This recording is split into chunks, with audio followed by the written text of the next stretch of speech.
He's asking the question about, is it nature or nurture that determines what's going on here? Great. I'm glad he finally figured this out, because there's a lot of people that are going to stop writing books after this. Yeah.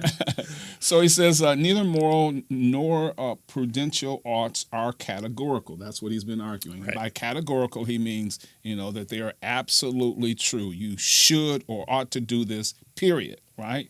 He says, no, they're hypothetical, right? They're conditional. If you desire or want or whatever, then you do this particular thing, right? So that's what he's been arguing here, especially if naturalism is true, right? Right. He says, no doubt moral oughts then feel different from these, prudential oughts. They feel different than the hypothetical oughts. We feel like, well, no, you just have to do it, right? It feels categorical.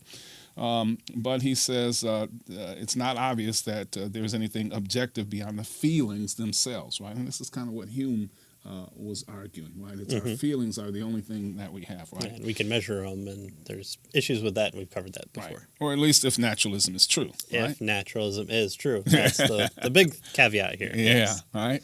So thinking that moral imperatives are categorical and therefore more objective than prudential oughts is not necessarily the case. He suggests here that Philippe Foot argued that, are we then to say that there's nothing behind the idea that moral judgments are categorical imperatives, but the relative stringency of our moral teaching, right? How hard we teach it, how tough we are in terms of you better do the right thing, right?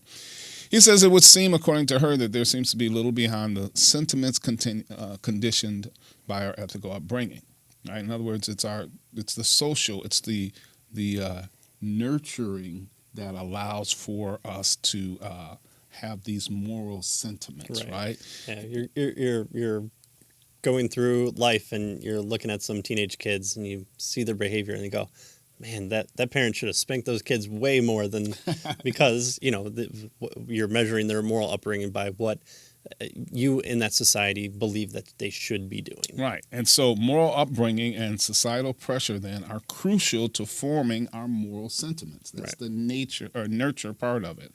And when done correctly, this is an excellent thing. In any case, it's unavoidable.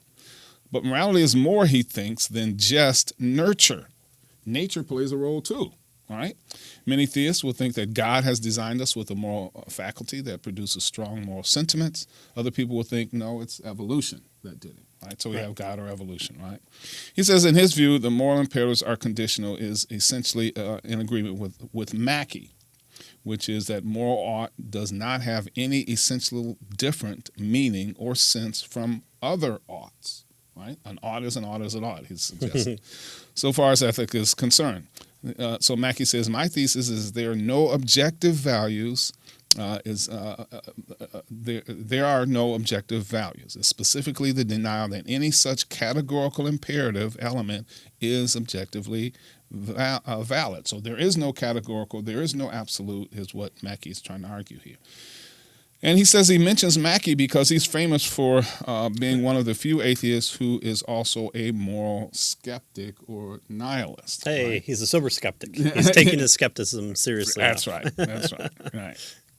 And so that's why he mentions that nihil. So he says this is because this seems to be really extreme, right? Sure. And so folks, push against this, right? Which is one of the reasons why Harris came up with his well-being theory, is because he wants to ground it in an ethical framework. But as we'll see in a little bit, there might be some implications to that. So, yeah.